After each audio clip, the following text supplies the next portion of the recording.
I constantly get asked how I make my time lapses. And the truth is that in this case, I had absolutely no idea what I was doing. I don't code, I don't speak firmware, and if I open documentation with 400 lines of text, my brain quietly checks out.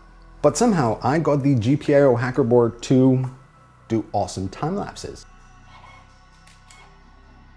And today, I'm going to show you how, as a complete noob. So the goal of a time lapse is simple. After every layer, the tool head moves out of the way, it pauses, the DSLR takes a photo, it pauses again, then the print continues.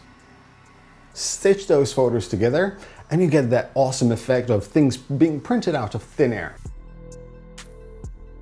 The Hackerboard works on the newer Prusas, like from the 3.5 onwards, except the XL. There are other ways to take time lapses on other machines. You can use mechanical ways, triggers, nerd lapse, but that is for an entirely different video. Today, we're just focusing on the GPIO board.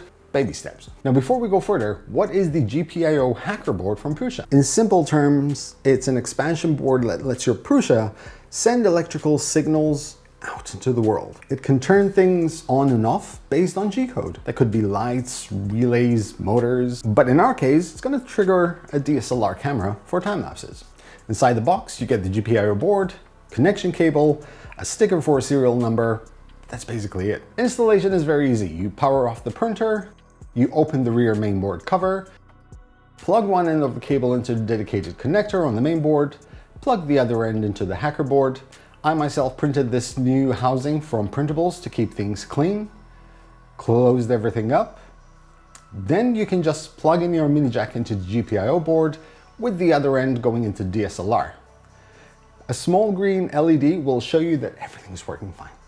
Now comes the part that scared me a little bit, documentation. This is where I almost gave up. So if you've ever looked at firmware code or instructions and you thought, yeah, that's not for me, just bear with me, I'll show you how. The Prusa documentation is actually really good, but it's written for people who already know what they're doing. I don't.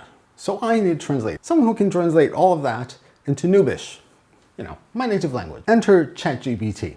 Just as an FYI, I say lots of pleases and thank yous to ChatGPT. Apparently that cost companies millions. But when AI takes over, I want my file to read polite. Keep him.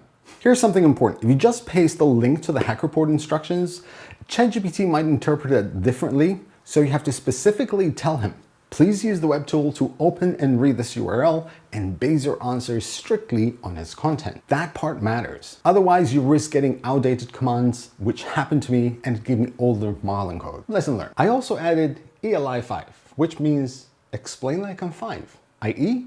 Noobish. Once it understood the documentation, I told it exactly what I wanted. I have a Prusa CoreOne Plus, I have a DSLR camera, I want it triggered through the remote mini jack, move the tool head to a specific location, pausing whenever necessary, take the photo after every layer, wait a few milliseconds, and resume printing. Specifics are important, and they're everything when it comes to ChatGPT. The more detailed you are, the better the result. What surprised me most wasn't just the fact that it gave me the code, it also told me where to put that code in PrusaSlicer. There are two key sections here which are important. The first is the star G code. That is where you initialize the GPIO pin as an output. Then there's after layer chain G code. That's where the full time-lapse sequence goes. Once those are in place, it's time to test. Now don't just go start with a 14-hour print. Place a simple cube on the slicer, slice it, send it off to print. Watch what happens. The tool head should move, pause, trigger the camera, resume printing, and if that doesn't work, tweak. You might need to increase the pause duration, you might need to move it to a different location, you might need to make it move faster because of oozing. Different cameras need different settings. But once dialed in, it is extremely consistent. And this, well, this is what you get.